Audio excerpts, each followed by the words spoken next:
What's going on, guys? My name's teftyteft. Welcome to another Let's Talk Gaming News. Today, Game Informer released even more information about Felwinters Peak in the form of a video, and I wanted to make a video about it, and talk about the future of Iron Banner as well. If you want to check out the information that I am looking at, all you have to do is go to GameInformer.com. You can find out all the details. As you guys know, last week they released a massive info dump of Rise of Iron that's coming and got everybody just hyped over 9,000. So it's really great. This video specifically shows off the new social space, Felwinters Peak. Much like the Reef, Felwinters Peak is Rise of Iron's new social space that you're going to go collect quests, bounties, artifacts, secrets, all kinds of stuff. It looks massive too in the video. A space that's taking in account the power or the capability of current gen. So last gen is gone. Current gen can now take larger spaces into account. Supposedly, anyways, that's the theory behind it. Larger social space, more interest details, all that stuff. And wolves, they got wolves. Oh, it's so awesome. This video, it shows a few things. I just kind of want to like skip through it. Obviously, they have an interview with people from Bungie, which is great. Christopher Barrett, as you can see, but you know, they talk about taking back the social space, and I think this is awesome.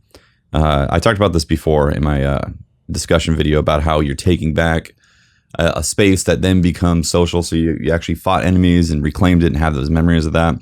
This looks massive. A very Nepal-ish type of thing that's going on here with these bridges, or Himalayan, I should say. These bridges mixed with snowy mountain and just the wolf statues. I mean, wolf statues, guys. Wolf statues are awesome. Part of the lore as well, I'm assuming. As you can see, look at this bounty board. We got crucible things to do, and other NPCs to talk to and get rewards and quest lines and so on and so forth. I'm very excited about this, how it looks and what they've done with that. Here's one of the, here's Tyra Karn, aka Tyra Banks. For all your hardware guardian token, the token you hold gives you the choice of the artifacts I have today. If none catch your eye, you may hold on to the token. So this is essentially completing the quest and then having the currency to purchase tokens, or artifacts, I should say, from when you complete that quest line. So they're talking about how you get these tokens and you can hold on to them week after week in case the artifacts that show up that week, I'm assuming they're going to be randomly selected. If they don't have the artifact you want, you can hold on to your token and wait for it. Wait for the next week and see what they have, which is cool. More things to collect. That person had 7,700 sterling silver. God damn. Okay, moving on. Let's have a look at this. What else do we got here? Just these beautiful scenes. I mean, look at the snow. It's snowing. There's wolves, statues. It feels like it's steeped in history. See, obviously they got Eververse where you're gonna be able to use that sterling silver. You know, if you got 7,700 sterling silver. Who's this? The Postmaster. Yeah, I mean, you can have all the normal things. Postmaster, vault space, all that stuff is going to be in a social space, just like the Reef. You know, and then here's Saladin. Obviously giving missions to do, and also there's going to be bounties. In fact, they have it. They showed in this video. Let's see if I can find the bounties. Here we go. Shiro 4 or Shiro. I can't remember how exactly it's pronounced. Looks like obviously a regular vendor, which actually, you know, I haven't fully looked at this. House of Judgment gear. This actually looks a lot like Varric's vendor. So I wonder if there's going to be other things that are going to be offered. Well, I mean, okay, there's class items. I wonder if possibly weapons or things.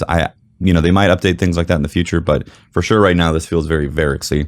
So crushing blows, use the Iron Battle Axe. Iron Battle Axe? Or powerful enemy weapons to decimate hostile threats. This is interesting. So either use the battle axe or powerful enemy weapons. Oh, you know what that means? The Scorch Cannon is there because they showed that in the video. So the Scorch Cannon is going to be available to complete this bounty as well. So kill 100 enemies. I'm sure majors or yeah, the yellow bars can count for like more, maybe 5, 10, 20, something like that. Let's see what else. Shock it to me. Use arc damage to kill fallen. Okay, that's a basic bounty for this reputation. Also, this is Vanguard. See, this is interesting. So Shiro 4, it's showing Vanguard reputation. Oh yeah, obviously it says right on the card. I did not read that. So essentially, they're more Vanguard bounties, which I think is cool because There's some cool stuff in those Vanguard packages if they bring those forward into Rise of Iron. I don't know if they're for sure going to do that, so I don't know if Longbow is going to be acquired. Oh, sorry, not Longbow. LDR 5001 is going to be acquirable in Rise of Iron. I don't know if they're going to cut that loot off and then it's going to be a new set of loot, because that was during the April update, so I'm not sure. So yeah, use arc damage to kill Fallen, and that's also, I believe it's not character specific. Kill Fallen Majors and Ultras. Pretty simple for Vanguard bounty. And then Archon Forge victories. Complete captain encounters in Archon's Forge. Archon Forge captains. The Archon's Forge has ties to ancient fallen rituals where those seeking honor or the criminal accused could fight against their peers to prove their worth or innocence. Make an offering to incite captains in the Forge, prove they're unworthy. You get victories to complete this bounty.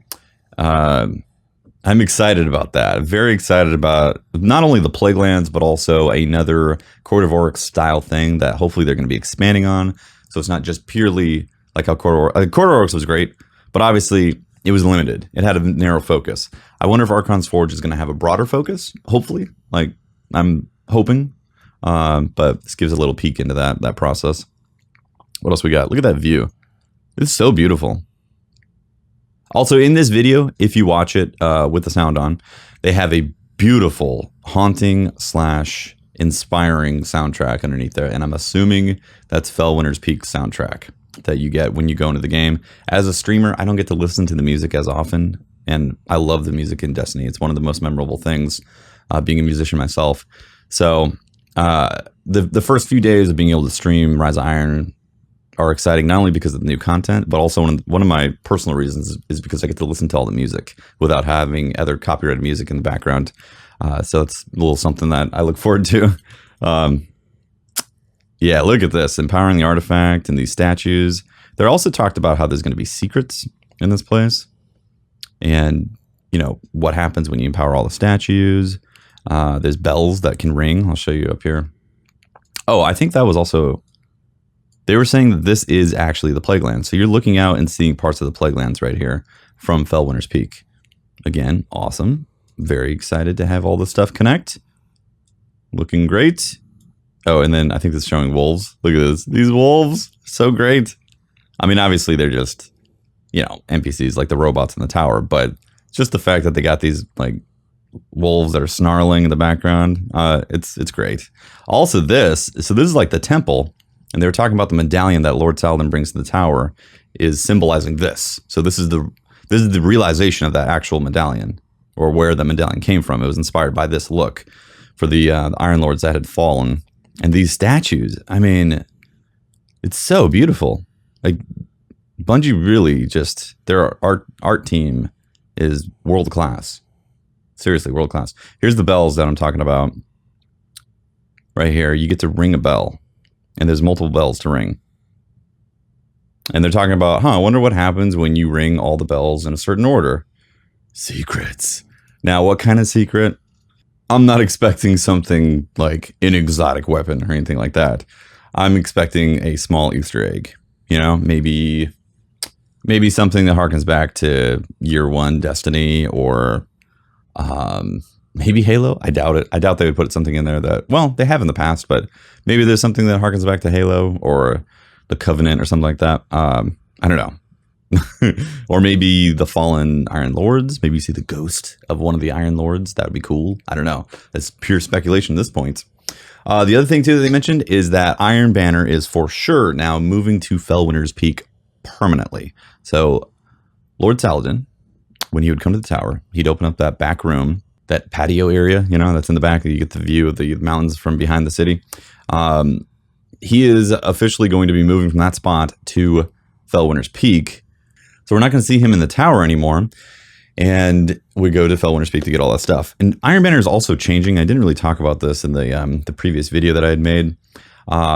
They're moving away from a lot of things that we were used to. For instance, the class items, the emblems, all the extra XP buffs that we get from wearing that stuff is all going away. They're also making it easier to hit rank 5.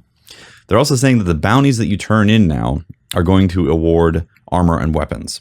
If you get screwed by RNG heavily, which a lot of people, it happens to a lot of people, and then there's Pope Bear, obviously.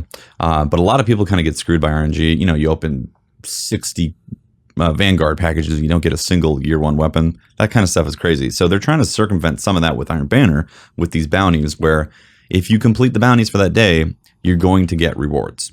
I think that's a great idea. I think it's more incentive to play the game. It's more incentive for me to complete those bounties every day, because I'm at the point now where, do I complete a bounty? Sure. Do I not? Doesn't matter. I could care less. So if I know I'm getting rewards every single time, I'm going to complete those bounties. It's going to be great. They're also using the new game mode Supremacy for the first time Iron Banner comes back. So that's going to be happening, the kill confirmed style game mode. That's going to be in Iron Banner right away, and also the new maps as well. Obviously, the PlayStation exclusive is only PlayStation, which is too bad. Let me see if I missed anything.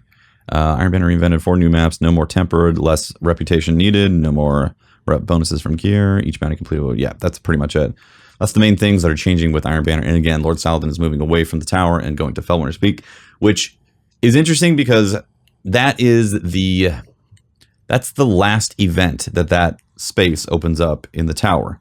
So it's going to be, as far as we're concerned right now, useless until they put something else there. And as year one players remember, the Queen's bounties first showed up in the back of that open area with the Queen's ship flying in the back, and it was a momentous occasion. Also, there's a ghost that's back there that you can only get when those doors open up. So what is going to take its place? What is going to be back there? I really wonder what they're going to put back there, because hopefully they have something that shows up every month. So in case you are a new player and you want to go get that ghost, you can collect it back there. Yeah, just things I'm thinking about. Obviously, they're going to really reveal more information as time goes by, as how the game is going to evolve. And the other thing, too, is I hope to see these spaces in Destiny 2. I know we're talking about Destiny 2 hopefully having a complete revamp and a complete, just a fresh game appeal. But I don't want to see these spaces go away for Destiny 2. So I'm hoping, personally, that the things that do come forward, class items, emblems, shaders, you know, obviously your character, but I could care less if the weapons go away at this point. I've played enough of the weapons in the current meta and all that. And I want these spaces to be reimagined with better graphics for Destiny 2. But I don't, you know, because if they went away and they completely like scrapped it and said, here's the new tower and stuff like that, I think I would be disappointed. I really would, because I have enough time and emotional energy invested in the game to want to see those places again in Destiny 2. But that is besides the point and not the point of this video. Again, Felwinters Peak looks gorgeous. Cannot wait to get in there and get some bounties and, you know, unlock the space and then get to play Rise of Iron. It is going to be phenomenal. Cannot wait. That is it for this video, guys. Thank you so much for watching. I do appreciate it. Once again, my name is teftyteft. You can talk to me on Twitter @teft. You can catch the streams that I do on twitch.tv and twitch.tv/teftyteft and planet_destiny, both those channels. Yeah, that's it, guys. If you like the video, slap the like button and sub to the channel if you want to see more. Deuces.